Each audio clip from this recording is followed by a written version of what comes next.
السلام عليكم ورحمة الله وبركاته. عاملين ايه؟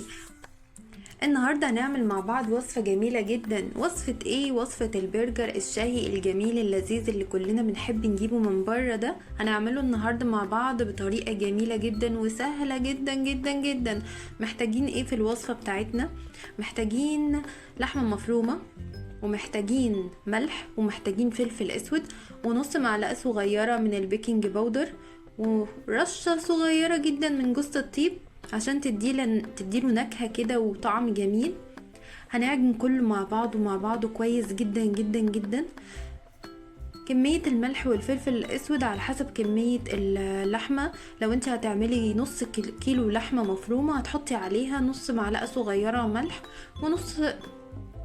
وربع معلقة صغيرة من الفلفل الاسود. هنعجن كله مع بعضه، وبعد كده هنعمل ايه؟ في زي اسطمبة للبرجر بتشتريها من عند الراجل بتاع الادوات المنزلية. الاسطمبة دي في منها بلاستيك وفي منها معدن. المعدن افضل عشان هو بيفضل عندك فترة طويلة. طيب المعدن طبعا عشان ما يبقاش عليه صدأ او كده فلازم تحطي عازل ما بينه وما بين اللحمة. فانا استخدمت ورق الخبز او ورق الزبدة. بتحطي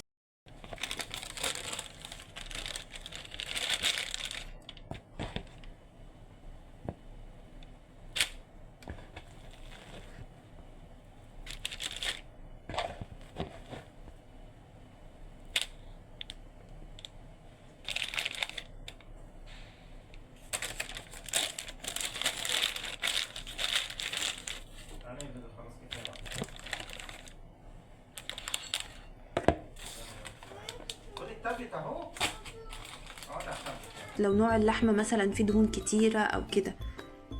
لو اللحمة ما فيهاش دهون كتيرة هتبقى كويسة جدا معاكي.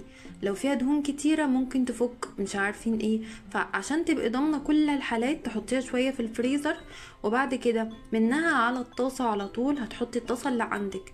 لو بتلزق شوية تحطي لها نقطة زيت خفيفة جدا، وتحطي عندك كمية البرجر اللي على قد الطاسة. وما تضغطيش عليها خالص. هتحطي البرجرايه وتقلبيها يمين وشمال، بس تاخد وش من على اليمين وتاخد وش من على الشمال لحد ما تلاقيها استوت وبقت جميلة. بعد كده هنعمل ايه؟ هتجيبي عندك طماطمايه كبيرة وبصلايه كبيرة، هتقطعيهم حلقات مدورة حلقات مدورة.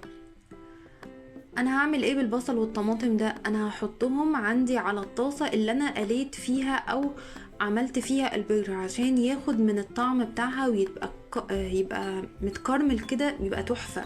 طعمه بيبقى تحفة. مش هتحتاجي تحطي لو انت ما عندكيش مايونيز او كاتشب مش تحتاجي تحطيه خالص. لو حطيتيهم مع الكاتشب والمايونيز هيديكي كمان يعني افتر تيست تحفة جدا. زي ما انتوا شايفين انا بقعد اقلب في طماطم طبعا خلي بالك ما تتحرقش منك، وخلي بالك ان هي ما تكونش طريه قوي عشان ما تبقى لسه بحالتها، ما تتفعصش او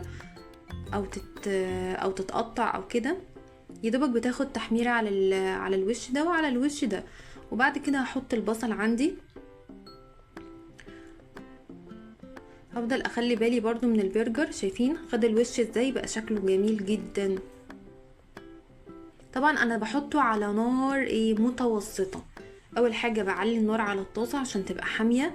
اول ما بحطه يعمل الطشة، بعد كده اعمل بهدي النار، بهديها عشان ما يتحرقش عندي، والطاسة كمان ما تطلعش دخان كتير. طيب انا طلعت البرجر عندي بقاله فترة طويلة جدا جوه الفريزر، ولما حطيته على الطاسة خد وقت طويل قوي واتحرق عشان هو كان مجمد. المفروض اعمل ايه؟ لا، المفروض في الحالة دي ممكن يا اما تحطيه في الفرن، او يا اما هتسيبيه بره يفك شوية صغيرين، او يا اما هتحطيه على الطاسة بتاعتك وتغطيها بغطا. ده لو هو طالع من الفريزر مجمد، يعني محطب كده، بمعنى اصح ان هو تلج يعني. فعشان التلج ده ما يحرقهوش من بره ويبقى ني لسه من جوه، هنعمل ان احنا هنستنى عليه شويه انها تفك بره، او ان انا هحطه في الفرن في صينيه مثلا ياخد وش ده على الوش ده، او ان انا هغطيه بغطا حله مثلا، او غطا الطاسه اللي موجوده عندك، وبس كده. بعد كده عندي البصل هخليه يكرمل كويس واقلبه كويس. هو والطماطم. بعد ما تعملي البرجر ده هتحسوا ان انتوا اولادكم بقوا فرحانين جدا. طبعا لو الاولاد بيحبوا البرجر او اللحمه المفرومه او الكفته، في اطفال طبعا مش بيحبوها فاحنا عايزين نخلي اولادنا يحبوا اكل البيت وما يكونوش عايزين يروحوا لبره، لان الاكل بره بقى غالي جدا. بالاضافه ان احنا برضو عندنا المستلزمات بتاعتنا موجوده في البيت، فلو احنا حابين نغير من طرق الاكل بتاعتنا، بدل ما بنعمل اللحمه بتاعتنا بطرق تقليديه المفروض نغير فيها، نحاول اكلنا يبقى شبه اكل المطاعم شويه، عشان اطفالنا وعشان احنا كمان، احنا الكبار بنحب التغيير.